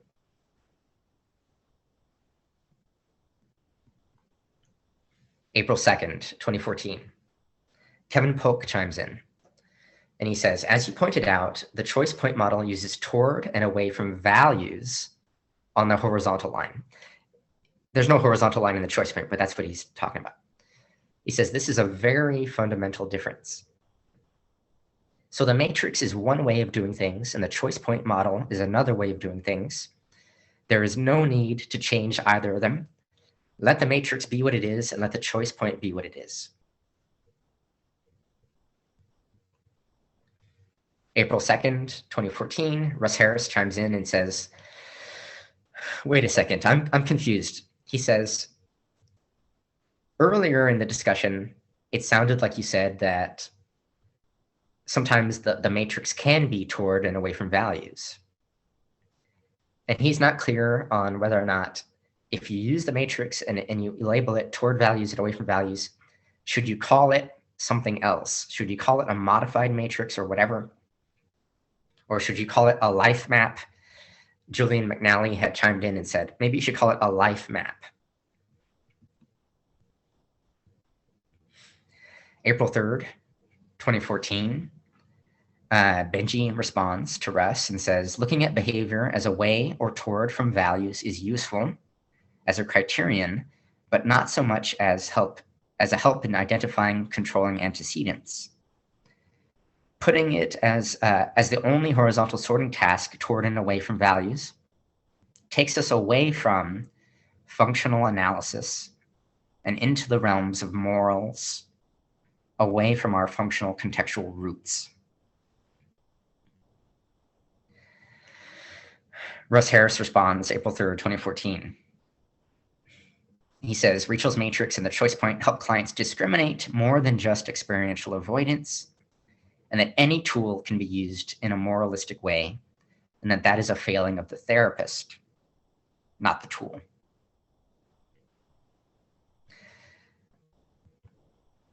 Benji responds to Russ and he says, due to our definition of values, none of these controlling contingencies can be away from values. So Benji is hinting at something here. He said it's not possible to move away from your values. Like your values are always with you. So he has concerns about labeling it toward values or away from values. April 4th, 2014, Russ Harris responds and he says, if we change a concept significantly, we should state so and rename the new concept. So he says, if somebody uses the matrix so differently than everyone else, then they should call it something else just for the sake of clarity. Otherwise, people are learning tools and they don't know what is what.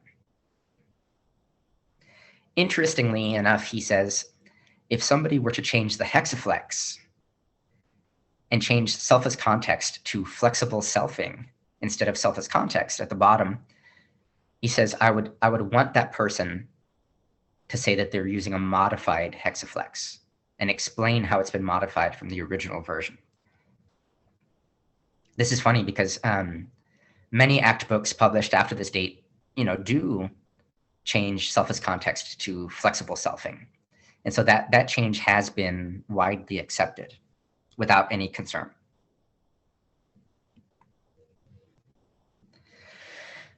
April 5th, 2014. Russ Harris says, I still remain unclear as to whether a tool that looks like the original matrix but has the lower left quadrant labeled away from values should be called a matrix or a modified matrix. Louise Hayes, co-developer of the DNAV model, adds her thoughts to the discussion. This is way before she's developed the DNAV model. She says, I worry a lot that we can make values a goal. In other words, are you working towards your values? That is a goal, unless function is understood. So her concern is that if we label toward values and away from values, we're going to be encouraging clients to like move, go toward your values. And it creates like this sense of like rushing, like your life isn't complete, like your life isn't good enough unless you are moving toward your values. And she says, I don't want the next generation to be fused with this idea, just as previous generations were fused with controlling thoughts. April 6, 2014, Russ Harris says to Benji, I was planning to use the matrix as a workshop training tool, but it's old news now. I won't be using it because I'm in love with the new CBS tool, whatever it ultimately gets called.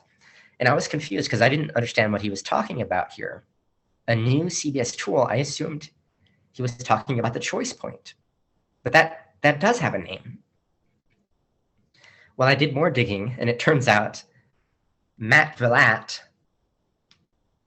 April 3rd, 2014, creates a new CBS tool.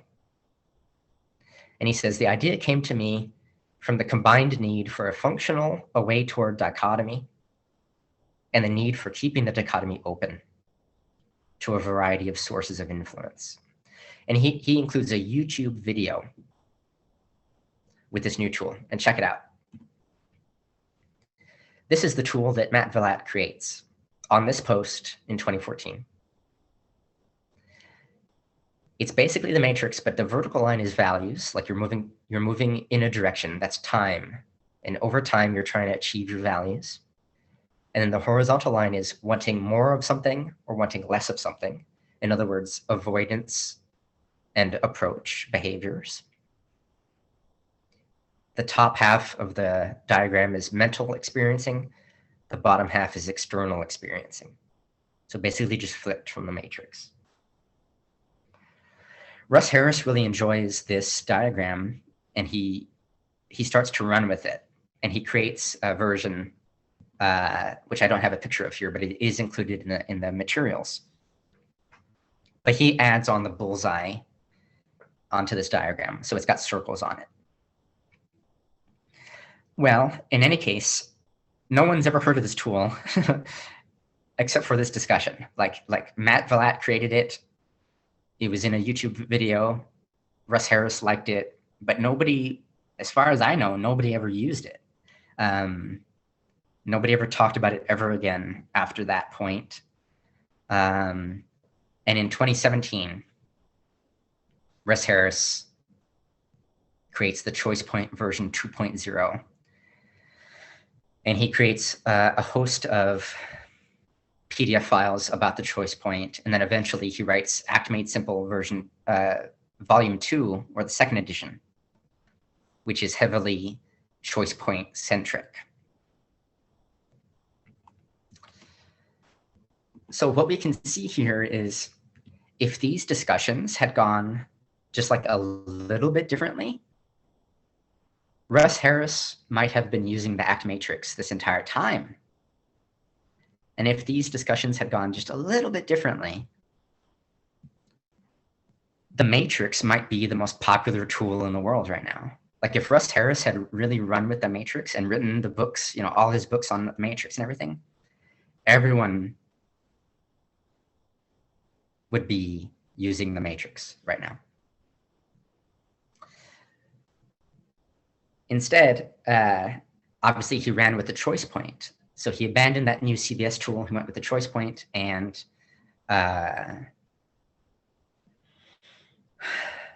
choice point is big right now. You know, a lot of people know the choice point. They think the choice point existed before the matrix, but no, that's not true, as I've demonstrated here.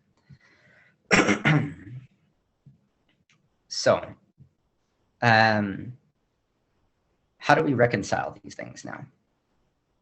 So I'm going to do some drawing again on the screen, but that's my email address and stuff like that. If you want to get in contact with me, we'll do some quick drawing.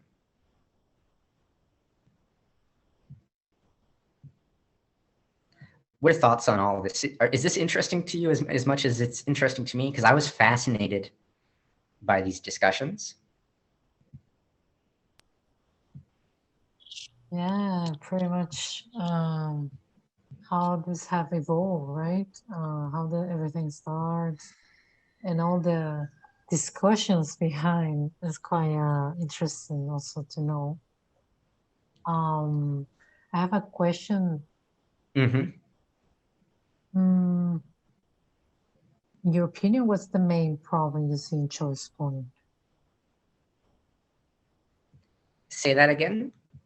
In your opinion, what is the main problem, or I don't know if I can say in choice point? Yes, I do have a problem with the choice point, and I'm going to draw it out here on the screen.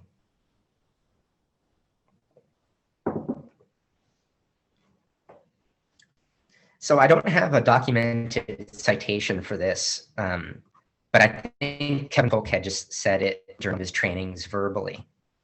He said that in the early days of the matrix, they tried doing it as toward values and away from values, but that it didn't work. That he said that they tried to try to do it with clients and stuff like that, but it was too difficult for them to distinguish what is a toward move and what is an away move live in the moment of their life. That they in order to figure that out, like, is this consistent with my values or inconsistent? They had to be taught a lot up front about values. And a lot of skills had to be shared up front in discerning, am I moving toward my values or away from my values? I didn't find any evidence that was the case, like that he had actually created a matrix that said toward values or away from values in my research. So none of the prototype matrices have that. But he says that they did try it that way. So in any case,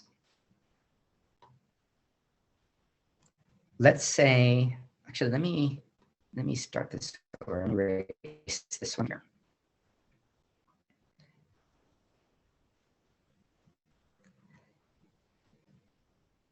Let's say that we do have it as away from values and toward values.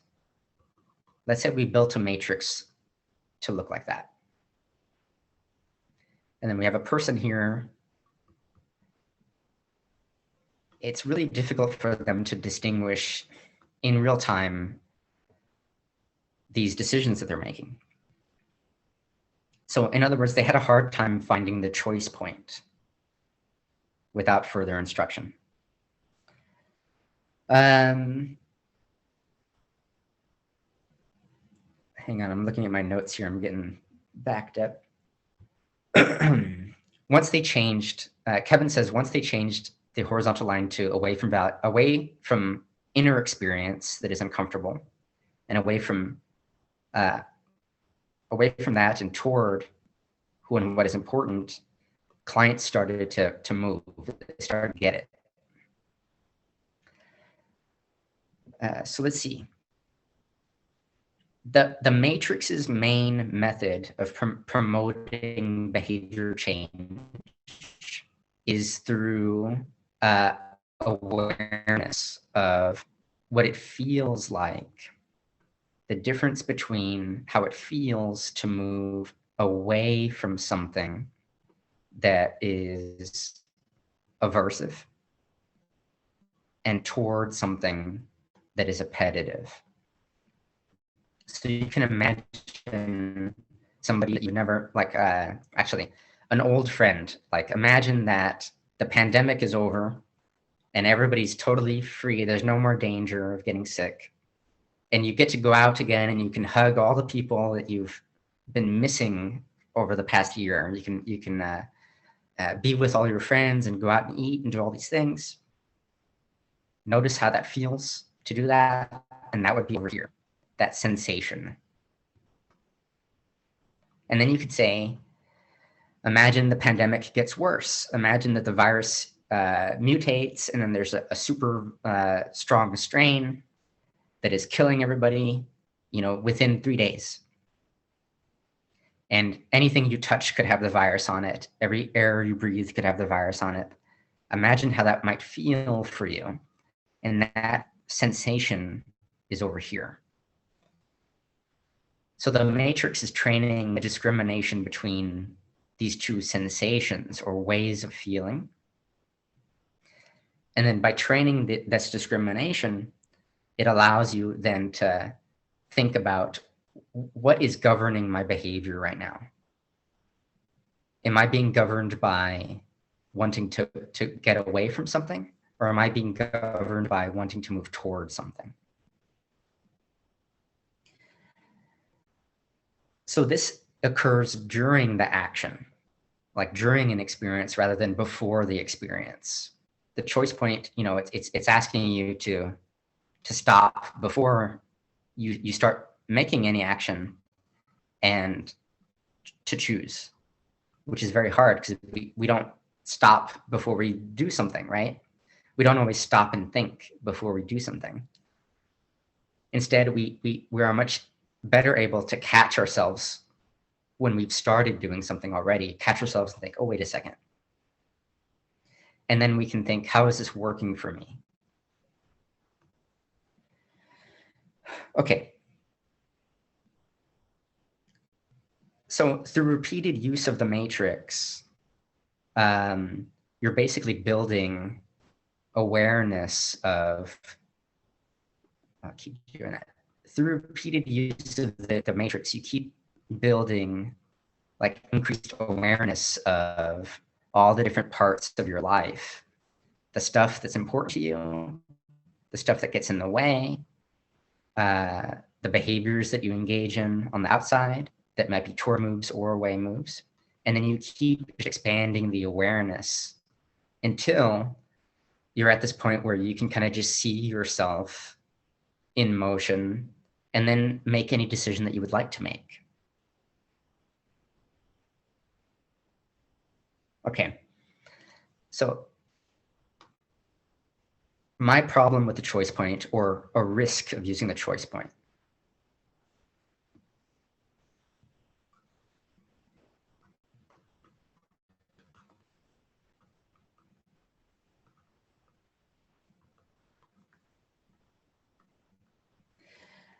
When Louise Hayes expressed her concern over the toward and away language, I agreed completely. She makes a really good point that when we use language such as toward or away from values, we risk setting the successful working criterion of the work that we're doing as something like a constant rat race toward values, that we're always going to be kind of chasing these things, rather than simply experiencing life as it is with the fullness and richness that it contains at all times. Because in the matrix, you can easily just attend to this stuff that's down here, that's getting in the way, and you can just sit with it. And that's totally okay. And then you can also sit with all the things that you're doing over here without trying to change them in any way, if you don't want to. So I've cautioned student clinicians and younger clinicians and younger therapists in the field to not think about ACT as a method of therapy that just helps clients move toward their values instead of away from their values. And I think a lot of clinicians who take an introductory ACT training, they do think that that's what ACT is. They think, okay, there's toward your values and away from your values. I'm trying to get them to do more toward moves and less of these. So I'm trying to do less and more. But my primary concern with that is that this type of language ultimately hinders clinicians by opening a door to working mechanistically and in a very kind of clunky way without adequate compassion. In recent trainings, Kevin Polk has discussed this, and he said that if we as clinicians are trying to get clients to move toward values, then what we're actually doing is we're narrowing the behavioral repertoire for the client rather than expanding it. And that the aim of therapy should always be to help clients expand their behavioral repertoire and contact their ability to notice and then choose, rather than choose first. If we boil ACT down into helping clients move toward values instead of away from them, you can easily imagine a clinician who is unfamiliar with the work and the philosophical underpinnings of ACT and RFT trying to goad clients into doing more toward moves, like you're prodding them to move toward what matters, and trying to get them to eliminate or cut out all of their away moves without any delicacy, right? Without being delicate to the context of their environment. You can also easily imagine a new therapist, sitting down with a client for the very first time, doing kind of a choice point and saying, oh, I see what the problem is. They're doing way too much of this stuff over here, way too much away. That's their problem. Just get rid of this and just do more of this. Rather than simply sitting with your client and observing them, like a sunset, as we sometimes say. So it can fool the therapist into thinking, oh, I got it. I know the solution to this problem. And then we're thinking of the clients as a problem rather than as a person. So in this way, clinicians can work in a way that is kind of clunky, not as elegant as you would like. Another problem I have with the toward and away from values is just like maybe like a philosophical one.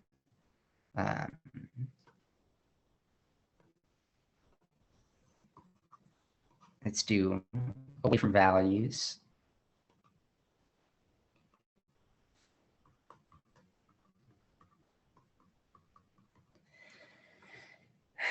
The way that away from values and toward values is phrased implies that values is a destination. So a lot has been written about values are different from goals. Goals are something that you can actually achieve and like experience and hold in your hand and say like, here, I got it. Whereas values have been written about as directions that you travel rather than the destination that you're traveling to. And values are the way of traveling, the way of being on the way to the direction. So if a destination is a point out in the distance, I can travel toward it any number of ways. I can travel toward a goal with curiosity. I can travel toward a goal with a sense of excitement or adventure. I can travel towards a goal with a negative attitude. I can travel toward a goal with hatred in my heart or with love in my heart. I can travel toward a goal any number of ways. Ways that are consistent with who I want to be and ways that are inconsistent with who I want to be. So in English, we might say, I'm moving toward, the lake. I'm moving toward the city, or I'm moving away from the lake, away from the city. But nobody ever says, I'm moving toward east, or I'm moving away, I'm moving toward west. People just say I'm moving west or I'm moving east. In other words, it's just the direction, it's not the destination. If I am simply traveling south, then I can choose how I want to move there. The way I choose to act on that journey are my values. If the language is am I moving toward my values or away from them, that distinction, whether or not I'm moving away from them or not, becomes the primary concern. The idea of values becomes the destination rather than the journey. So that's kind of my big beef with that. Although I do think the choice point is handy. And here's how we would do it. Let's see. In order to make the choice point and the matrix compatible, I think we actually have to get rid of toward and away in both. Because toward and away are bad in matrix because they're confusing. Clients often think of toward and away as if it's toward and away values. Clinician may be thinking of it differently, blah, blah, blah. So rather than toward and away, I've started to label the matrix survival and vital. All the away moves that we could ever think of are things that we're doing to help us survive in some way.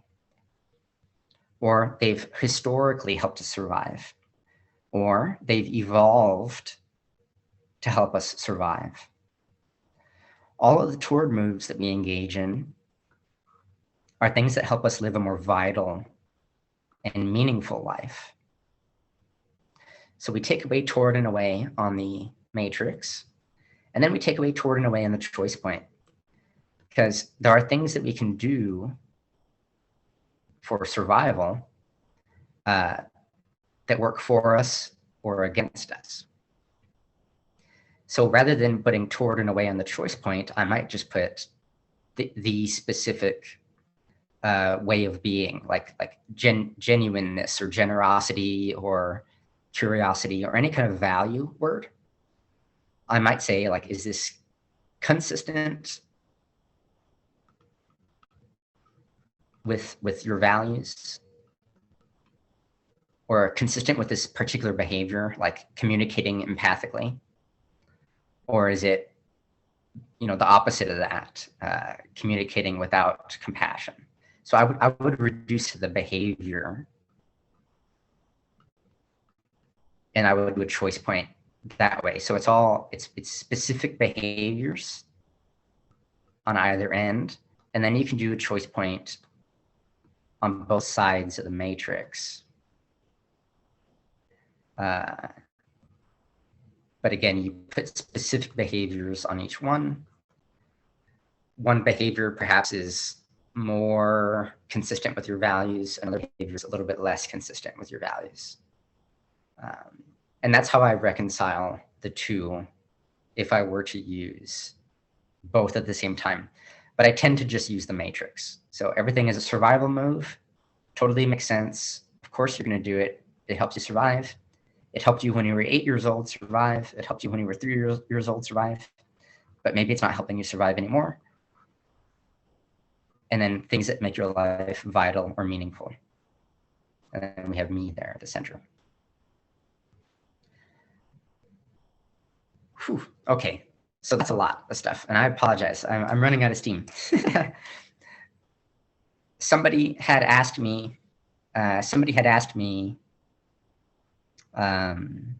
What about the Foursquare model in fact? And I haven't done the amount of research that I've done on these other two tools, but the Foursquare model is fact, and it looks very similar to the matrix. It's basically 4 squares. This top squares are overt behavior.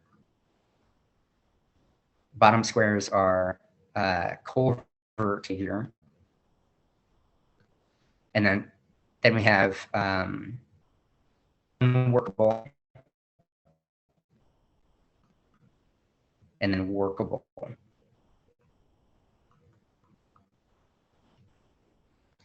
So we have behaviors that are unworkable and behaviors that are workable. So with the Foursquare model, you are clearly trying to shift clients in a direction. You're trying to move unworkable behaviors towards workable behaviors. And this is really just more kind of like a treatment planning tool.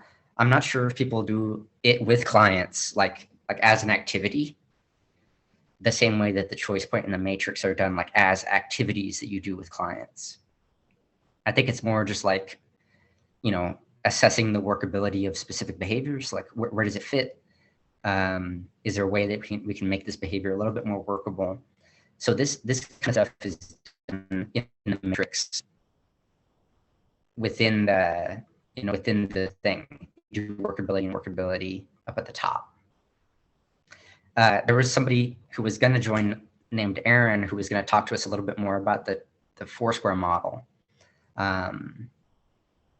But he wasn't able to join us today because he's in New Zealand and the time difference is too much. Alrighty, guys, we've been here for 2 hours. So any final words or comments from anybody? Anybody have anything that they would like to add or say? Things I'd be interested in hearing. This is Maureen, Johanna. Yes. I did some training with Benji, and I really liked when he used the matrix, when he says that you need to be compassionate with the left side of the matrix. Because if you get into struggle with it, it's like having you know, you get all sort of pointy and everything sort of just yes, you start to get into a struggle. Yeah, and so it's like it's not getting rid of. It's like being aware and being compassionate with it, and I think that could also give rise to you know, these. So how can I deal with this feeling and this thought in an effective way, but not sort of like you don't have to get rid of it. And I think that suits with a sort of the most like the psychological flexibility idea of like we have to make room for uncomfortable thoughts and emotions, not get rid of them, and also that I think sometimes like moving in a value direction would actually mean more pain. Yes. Yeah, So, that's a like, wonderful way of thinking about it. Yeah. There's a clip on YouTube which I can never sort of, I still love it. Is the experiential avoidance film, which talks about sort of the matrix, and it sort of maps onto your sort of survival and vital distinction, I think. Have you seen it? I think it's got years on it. But do you know who created that video? It's Headstuck. Oh, yeah, I probably have seen it. But I'm years ago, whenever it was created. But yeah, there's lots of good material on the internet for these two tools, the choice point and the matrix. Yeah. Well, this was really fun. I'd love to do it more of this. So great to have someone who's really sort of dug into it and sorted things out. It's fascinating to listen to. Well, we got 45 people signed up for this one. 45 people registered. A lot of them didn't attend live, but there's a great interest here. And I wished, I know it was a lot of me talking, but what I would like to do is more like a round table, where people can kind of just throw around ideas. And I do want to start doing those more often, in the future. So just stay abreast of my website and different things. You can always email me. As well. Yeah, Jacob, I just one thing that came out when you was explaining. Actually, in the beginning, when I was started doing choice point, I struggled with exactly what you said about this. Trying to kind of direct my client in this kind of way, and I'm so bad doing the things by memory, so I have to really pay attention to the words I'm using. So you have to do less this and more this, all this. Yes. It was terrible because I was struggling, because I felt very tense. And now that you said, I realized why I felt that in that moment. And also my client was a little bit like, I don't know, kind of forcing to do in that way. And like that you explain makes so much sense. And also, associate the word hook and unhook with the two directions is kind of also kind of conditioning you kind of way to say, okay, this is wrong, this is bad. That's right.